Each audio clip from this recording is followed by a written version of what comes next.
Hi. So, truth talk. I was supposed to prepare for today's video by researching procrastination and ways to deal with procrastination, but then I had to do some stuff for the radio show that I host, which is Shoot the Breeze on Resonance 104.4 FM. And then I had to do some polishing on some of the videos that we've done for this channel. And then I had to do my task of writing 2 pages for the novel for this channel, which is Atticus the Mighty, which we're trying to get published by September 2021. Although I only ended up doing 1 page because I was playing Risk on my phone. So, here's the question on the writer's block this week. What is procrastination and how do we deal with it? Hi, I'm Marcus, and I'm the idiot on the writer's block.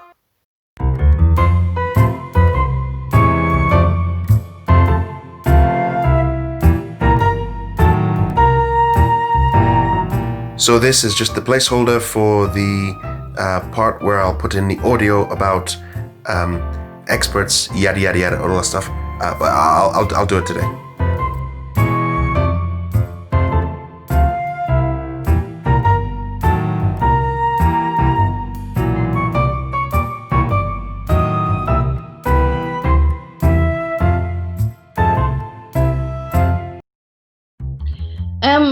How do I deal with procrastination?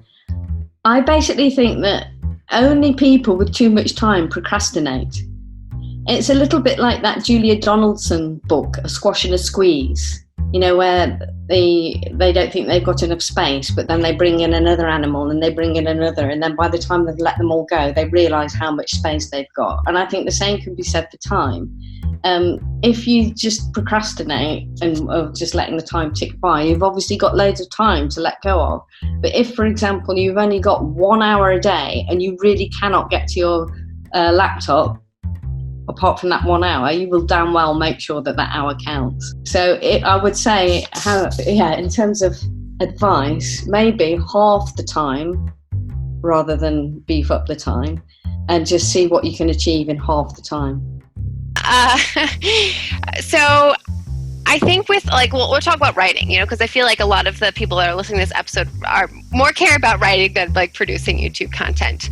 And I would say that as far as procrastination, sometimes some books I will procrastinate hardcore. Back when I was trying to pursue the publication route, I would procrastinate because I was like, oh my gosh, as soon as I finish this book, finish editing it, I'm going to query it, and I'm going to get a buttload of rejections. And that stinks. It doesn't feel nice. And so, I might procrastinate them. But at some point, you have to basically figure out, are you self-sabotaging yourself? Do you have a bad writing routine? Do you need to rework when you write? Do you need to think about your author goals and priorities? So maybe if your goal is to be a full-time author and you haven't finished a book and you're self-sabotaging yourself, you have to get real with yourself and be like, all right, quit it. Let's do the thing.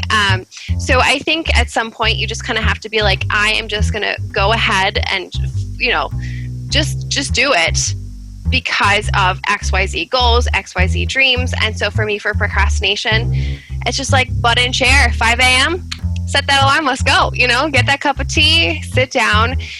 And I just identify if you're self-sabotaging or if you're hitting your own dreams for whatever reason. Well, it's the same thing, man. Speak to your wife. Get the deal done. It's gosh, what do they call it? I don't know, the thief of time, or displacement activity, isn't it? You suddenly find you've got to cut the grass. The best thing to do, seriously, and I never do it myself, and I should do, and I'm forced to do it in TV writing, is write out a scene by scene structure. Now I'm calling it scene by scene. The book would be a chapter by chapter structure, and then you do the work on that, and then you say to yourself, well, look, hang on, I've got to write 1,000 words today, or 2,000 words, whatever you feel is the maximum number, and you go, right, well, here's my list, right, okay, this is what happened. And always, something changes within a scene, so you don't just write, oh, Bob meets Janet, they have a lovely chat about yesterday's football game.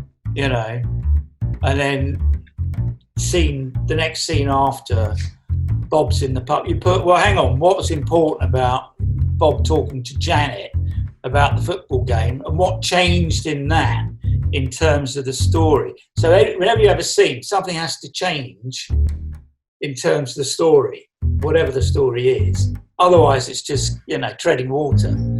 So put in something changes. Bob realises he loves Janet, even though she supports Nottingham County. What the hell is he going to do with this? This is throwing his life in turmoil. Do you know what I mean? So you've got that.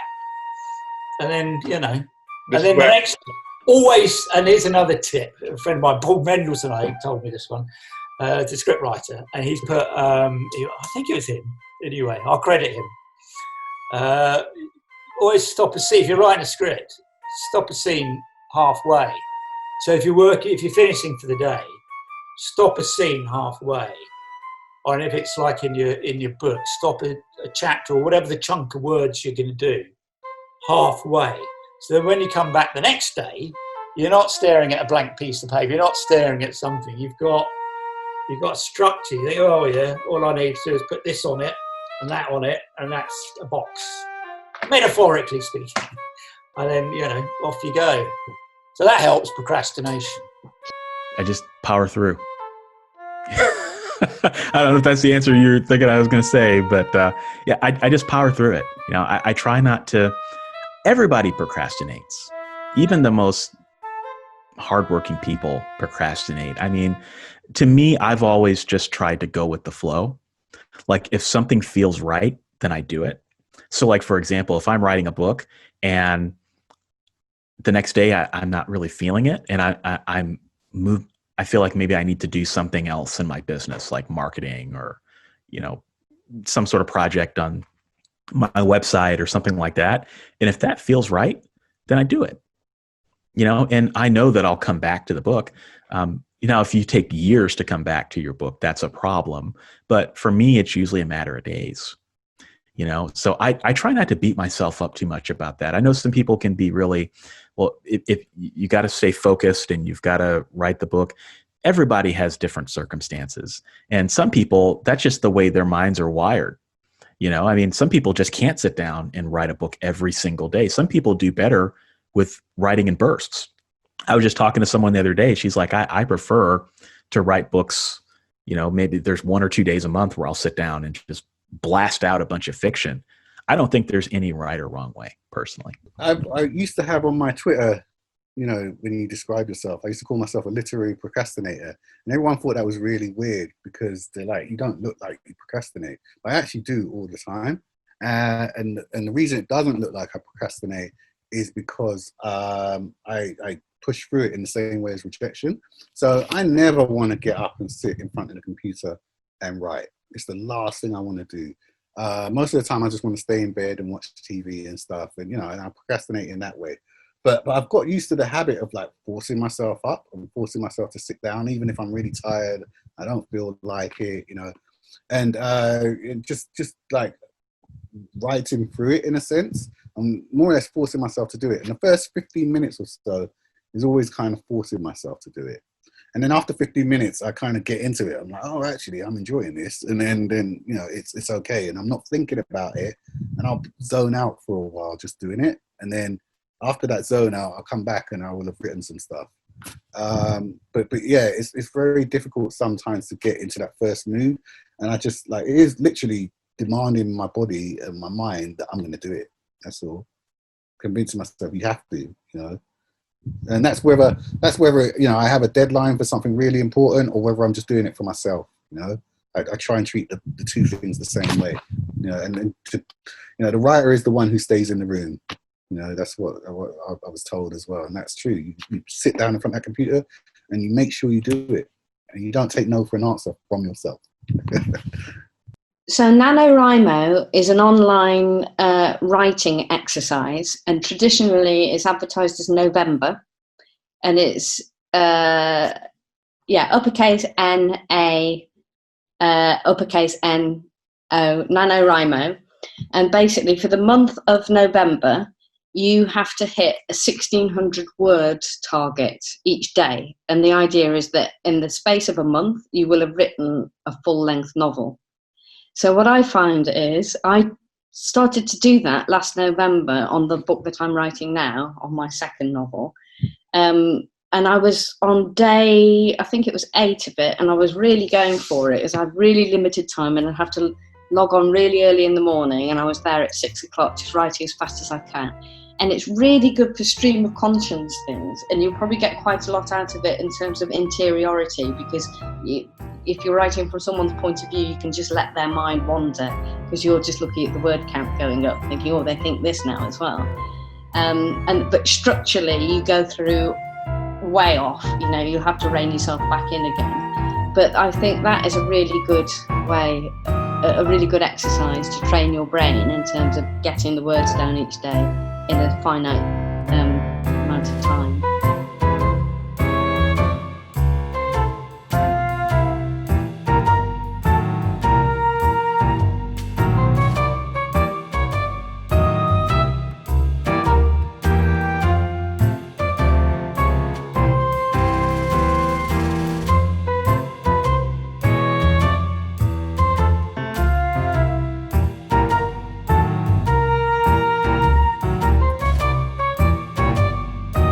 And those were our experts talking about, what was it? Oh, and there you have it.